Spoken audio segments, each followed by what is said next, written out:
everybody, Josh Sigurdson, World Alternative Media here, and of course we're joined by author and economic analyst here I am, John Sneisen, and this story is mighty convenient for the world order. As RT.com reports, US threatens to cut China off from dollar if it does not uphold sanctions against North Korea.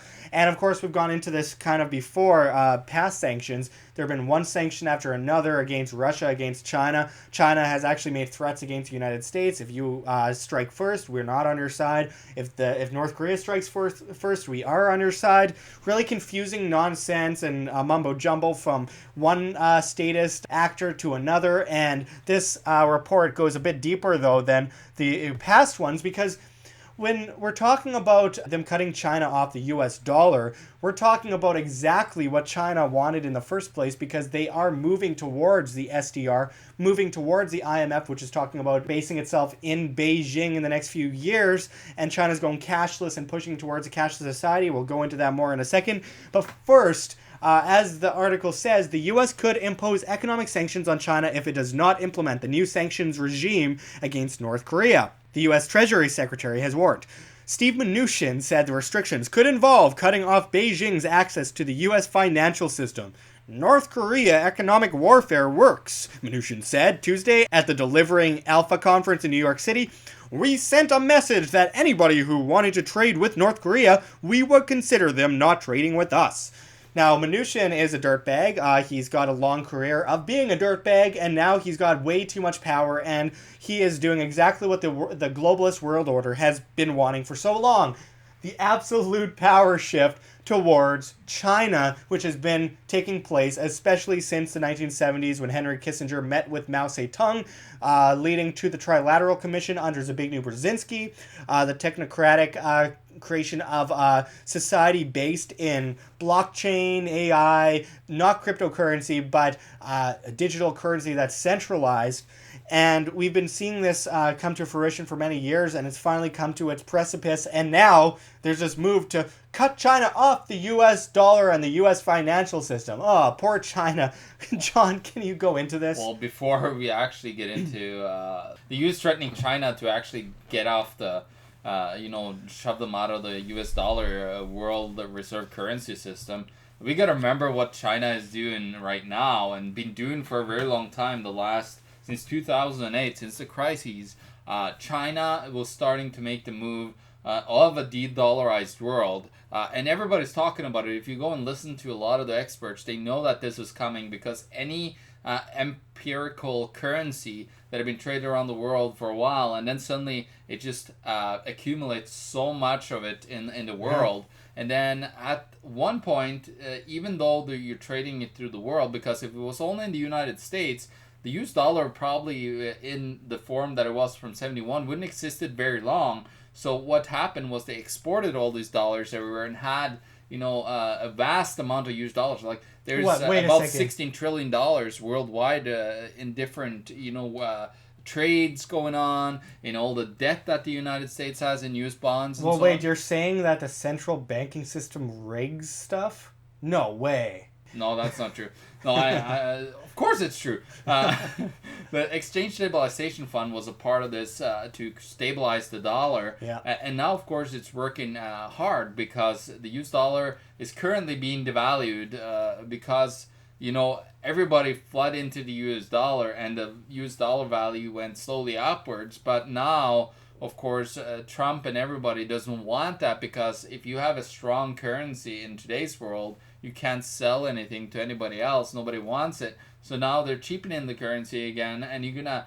This is what happened right before 2008 crash, where everybody was flooding into the dollar, but now you're seeing the outflow of the dollar, and everybody's moving out of it. Now the bigger thing now than in 2008, we're seeing vast amounts of U.S. debt that is actually being sold off, and actually threatened to sold off, like Saudi Arabia has been threatening, because the United States have said that they're gonna release the documents exposing that the Saudi Arabians was involved in 9/11, but of course they didn't really do that, so that didn't come out as they were saying. But anyways, going back to this de-dollarization, because of course Mnuchin is threatening, what he is doing is It's one of the last desperate attempts from the United States because it became such a massive empire to just they're delusional on thinking that they could cut off China off of the system. Well, China has already been very busy.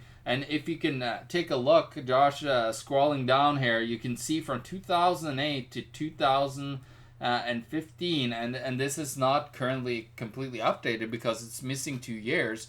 And Nepal. Yeah, and Nepal, which is interesting, right? But what this show, all these billions of yuan here, these are swaps that they're called, and it's trade in between countries without United States dollars. That is a massive move that nobody is really talking about too much out there. You see, like, it's coming out in the news. There's lots of news articles about they call it currency swaps with renminbis between other countries. So what this is, it's the move away from the US dollar, and he is threatening to cut people off of the US dollars. People have been busy cutting themselves away from the US dollar for a very long time, so it's nothing new. And if he does this, you got to remember, Chinese have about $2 trillion in US bonds that they could suddenly sell off and collapse the US bond market and the US dollar, as they would shove $2 trillion of new currency back into the United States and massively inflate everything. Well, I just wanted to correct one thing that you said there, John. You said that they were delusional, and I don't really think that that's a case, because this is such a perfect storm for the creation of the special drawing rights, world currency under the cashless system, the centralized cashless system. Just look at it this way. China pushes towards this cashless system. There's all this power shift going towards China, and on top of that, like I said, IMF wants to base themselves in Beijing in the next few years.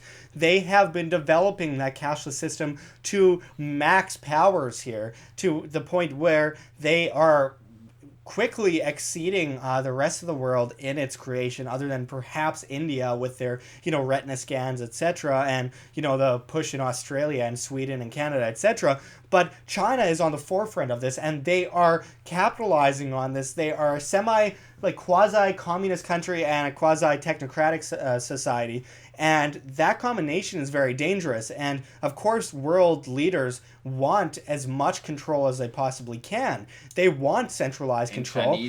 China is the best vehicle that they can find. Yeah, and this is just such a perfect storm for the global monetary system. This is exactly what they needed. 1, a war. 2, an entire power shift towards a cashless system in China implemented under the SDR, which, of course, is the world currency. And as I so often say here at WHAM, if your money's in the bank, it's not yours, it's a bank's.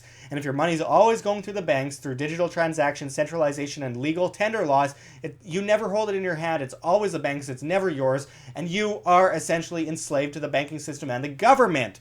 That is incredibly dangerous, folks. And what is being pushed forward here just seems exactly like what they wanted all along, as actually Mnuchin is echoing the words of UN Secretary Nikki Haley when it comes to actually pushing this forward to actually cut China off from this system. It is not, I just don't see it as, I know you know this, John, but it's just, I don't see it as delusional. I see it as incredibly smart, which is exactly why it's incredibly dangerous. Well, what you're seeing is a passing of the baton, if you can call it, between empires. It's the United States is, a falling empire. They've been on a down slope for, ever since 1971, really, when they went off the gold. They, made some deals in order to actually ship their currency worldwide to not, face inflation. Because you got to remember, if all that currency was in the United States right now, that inflation and prices would be so crazy high. It would be ridiculous. So what they did is they, of course, just shipped it out of the of U.S. borders, so they didn't see it as inflation in the United States. But if you account for all that money coming in, the United States dollar will, severely hyperinflate itself. And that's what's happening here. It's this slow move over to another empire. And this is happening throughout history, all over the place. But what I'm worried about, and I think we might see, is a war between, who's going to be the big like have the most power in the United Nations when the whole thing gets implemented. I feel like a war these days would last 6 seconds with the kind of bombs that these countries have, and it kind of worries me. But I mean, it's wrong on so many levels, and I think it's a perfect example of why we need to be financially responsible and self-sufficient and understand these problems, understand this news, because this news coincides with the news out of the UN of creating a global New Deal and creating an entire United Nations economic structure worldwide that is exactly what they've been pushing towards for so long. And I mean, I remember reading the Bilderberg documents last year, the leaked Bilderberg documents, where they were going into this in the 70s, 80s, 90s, how the IMF will be the world government and it will implement these currencies. And people say that's conspiracy theory. These are people, the top most powerful people on the planet in governments and banks, are saying this. This isn't conspiracy theory. It's conspiracy fact. They are scheming. They are conspiring. They are conspiring. They're scheming to do something against us that will put us at a disadvantage and put them at an advantage, put us in debt slavery, put them in total centralized control over the entire world. That's the epitome of a conspiracy. Well, what they want is they want ultimate power, and the only way to really get ultimate power today is the United Nations and implement that as the government. Absolutely. Well, finishing it off, I hope you guys heed the warning. Everything we've been saying for years now has been just coming true, one after the other, and I wish so much that we were wrong, but we aren't wrong on these issues because it's official fact coming from these people themselves. You can't just put hashtag fake news in the comments like so many of you guys often do. I'm not talking about the good viewers that watch us on a regular basis, but these people that just don't watch any of the video, click on it, I see it in the analytics, 10 seconds of viewership, and you comment fake news. These are facts, and if you want to ignore them, so be it. But see how that turns out for you in the long term. This is about protecting ourselves. You need to know the negatives to create a positive. You need to know the negatives to be prepared. And if you aren't prepared, then you will face the consequences of this world order that is coming full scale on our doorsteps, in our doors, already burning down our house. Yeah, well, I'm gonna finish off with one quote from Winston Churchill: the farther you look back into the past, the further you can look into the future. Absolutely, and I'm gonna finish off with a quote by Mark Twain: "History doesn't repeat itself, but it rhymes," and that's exactly what we are seeing today. Thanks for watching, everyone. Thanks for going into this with us, John. And until next time, this is Josh Sigurdson and John Sneisen signing out from World Alternative Media. Find the truth, be the change. Now to sound like an auctioneer. Thanks for watching, everyone. Check the links below. GoFundMe, Patreon. We can't do it without you. Any donation is very much appreciated, especially as we are so vastly demonetized and censored by YouTube as they bring in the Anti-Defamation League to flag all of our content as hate speech. Also check our Bitcoin address in the description in the comments, as well as on the screen for you to scan if you please. And don't forget to check me out at Josh Sigurdson at Steemit.com. That's Steemit.com, the future of social media, where you get paid via cryptocurrency, Steem that is, by the upvote and demand of your post. It's bound to take out the dinosaur social media, so I hope to see you there. But until next time, check out this word from our sponsor. Are you looking to exchange a large amount of US dollars? Don't overpay with the bank on currency exchange. Think outside the bank. Banks charge unnecessary fees of up to 3%. Truth be told, currency exchange with the bank will cost you hundreds to thousands of dollars. Start saving now. Step 1. Register online. Visit our website and click Get Started. Step 2. Book a transaction. Phone us for a quote and to complete the transaction. We'll need to know which currencies you are converting and how much. Step 3. Transfer of funds. Once you confirm the transaction, we initiate an electronic funds transfer from the account that you choose. Your purchased funds are then transferred back to you in the account that you choose within 1 business day. It's that easy. Start saving hundreds of dollars on currency exchange with CBCE. Sign up online or give us a call today.